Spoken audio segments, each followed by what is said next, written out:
Assalamualaikum warahmatullahi wabarakatuh.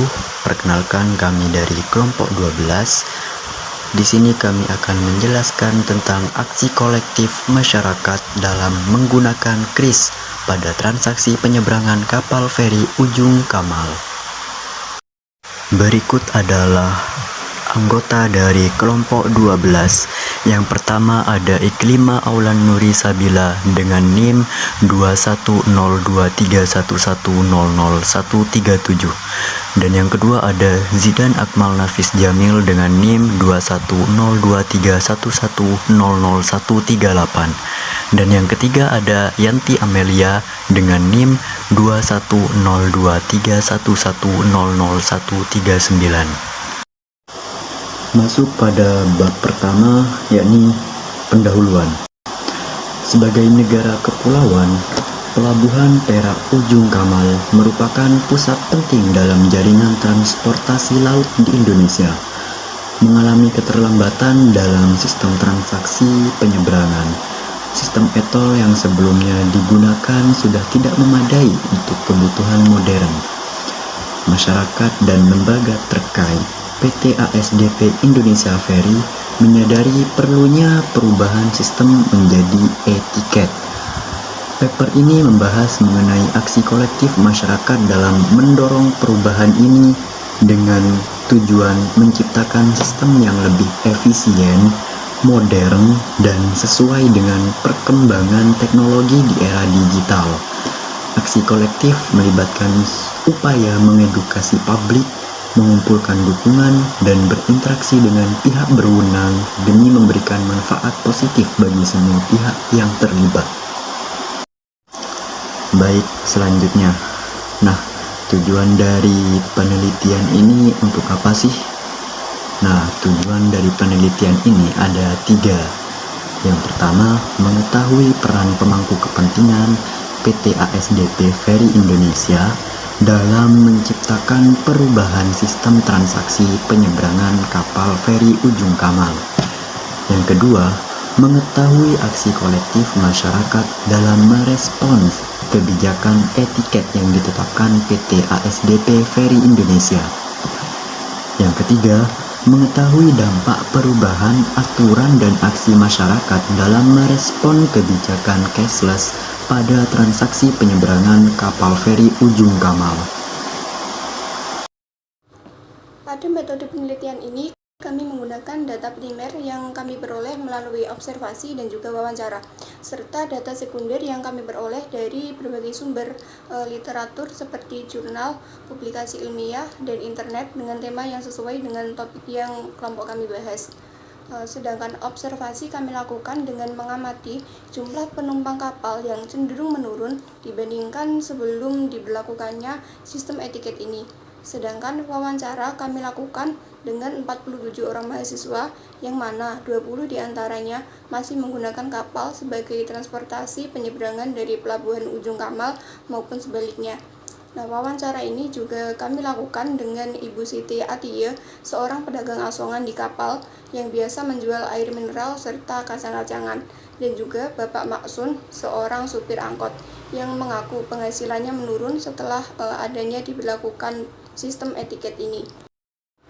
Teknik pengumpulan data seperti yang sudah saya jelaskan tadi menggunakan data primer yang kami peroleh melalui observasi dan juga wawancara. Sedangkan data sekunder kami peroleh melalui berbagai sumber literatur seperti jurnal, publikasi ilmiah, dan juga internet. Metode penelitian kami menggunakan pendekatan kualitatif deskriptif untuk mendeskripsikan fenomena perubahan dari sistem pembayaran tunai ke sistem pembayaran non-tunai, serta teknik analisis data secara deskriptif kualitatif dengan fokus pada aksi masyarakat dalam merespon kebijakan etiket dengan menggunakan kris dan e-wallet pada penyeberangan kapal feri dari Pelabuhan Ujung Kamal.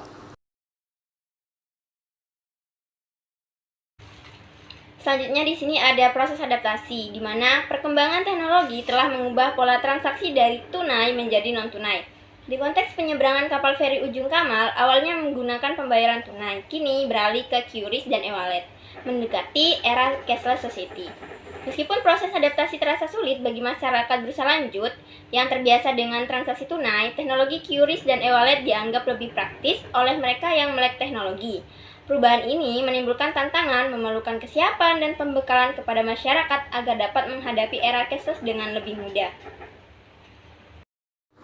Penggunaan QRIS dan e-wallet ini pada penyeberangan kapal feri Ujung Kamal mengarahkan Indonesia ke era cashless society. Kecepatan dan efisiensi transaksi menjadi keunggulan utama yang memungkinkan pemesanan tiket secara online dan juga pembayaran secara cashless. Perubahan ini direspon beragam oleh masyarakat, termasuk reaksi positif dan juga tantangan yang dihadapi.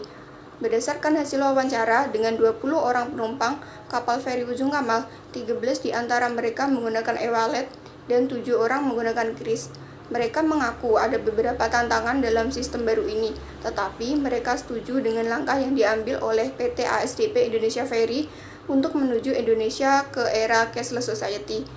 Sistem online seringkali mengalami kendala seperti error dan juga waktu pemulihannya yang lama.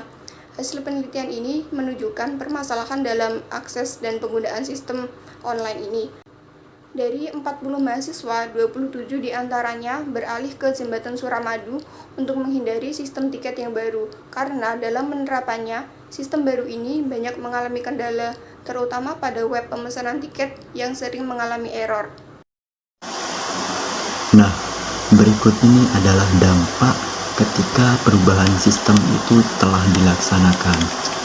Yang pertama, perubahan sistem transaksi penyeberangan di Pelabuhan Perak Kamal dari e-tol menjadi e-tiket membawa dampak positif yang signifikan, termasuk peningkatan layanan dan efisiensi, kemudahan pembayaran, pelacakan perjalanan, pengurangan penipuan, dan dampak ekonomi positif seperti pengurangan biaya administrasi dan peningkatan pariwisata lokal. Dampak yang kedua, meskipun terdapat dampak positif, beberapa dampak negatif juga muncul, seperti penurunan jumlah penumpang, pengurangan pendapatan pedagang dan supir angkot, serta kesulitan adaptasi masyarakat terhadap teknologi. Nah, dampak yang ketiga, perubahan ini juga menciptakan perubahan budaya menuju penggunaan teknologi digital sehari-hari dan mencerminkan bagaimana adaptasi teknologi dapat membawa perubahan kompleks dalam sistem transportasi. Selanjutnya yaitu ada kesimpulan di mana penelitian ini berfokus pada aksi kolektif masyarakat dalam menggunakan QRIS pada transaksi penyeberangan kapal feri Ujung Kamal sebagai bentuk dukungan terhadap perubahan dari pembayaran tunai menjadi non-tunai. Meskipun peralihan ini membawa dampak positif seperti efisiensi, terdapat juga tantangan seperti ketidakmampuan sebagian masyarakat terhadap teknologi, permasalahan infrastruktur, dan biaya transaksi yang lebih tinggi. Hasil dari penelitian ini menyarankan perlunya pembekalan yang efektif untuk memandu masyarakat menghadapi perubahan ini tanpa memberatkan mereka.